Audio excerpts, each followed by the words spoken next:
Are you awake? Are you alone? Are you mourning for your lost life or someone else's? Well, you should. You are a dark soul trapped in a dark world after all. And tonight you might be among those saddened by the loss of another one of our kind.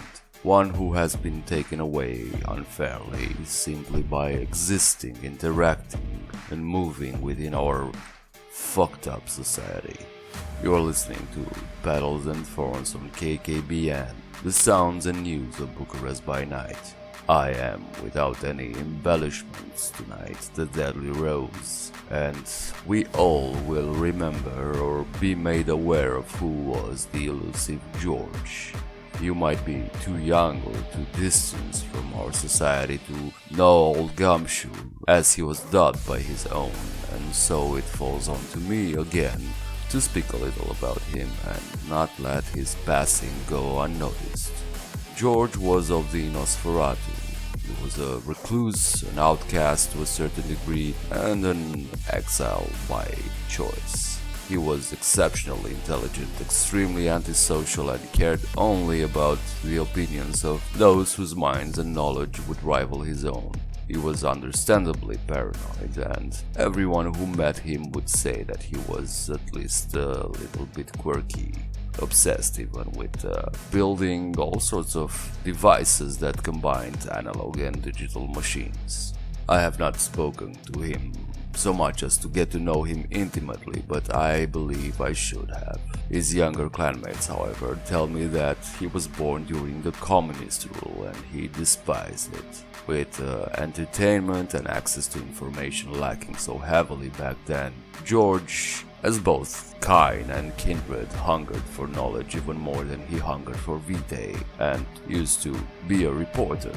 When the system fell, he took it upon himself to both gather and spread the news as any self-respected journalist would, all throughout the country.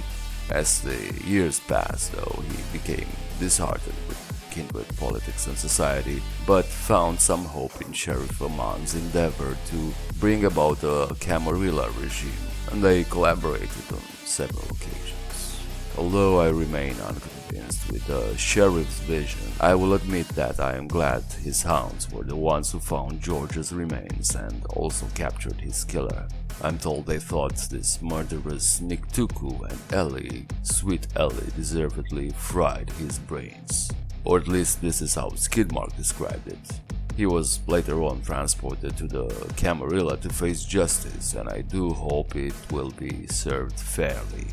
Other sources tell me that Victor, Azhra, Ellie, Bendis and Marius also made an appearance afterwards at the Screw, asking D, the resident Black Fury, to negotiate a truce with her cousins who reside in Chishmiju Park to further avoid more conflict, as Prince Marie-Claire is expected to move to her new downtown haven after having her old one raided by the Second Inquisition.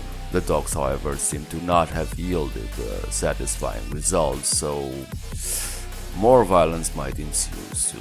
But until that happens, you, my dears, like the coterie of hounds in the spare time, should seek some comfort in the company of others, or in endeavors that might bring you some semblance of peace or happiness or satisfaction.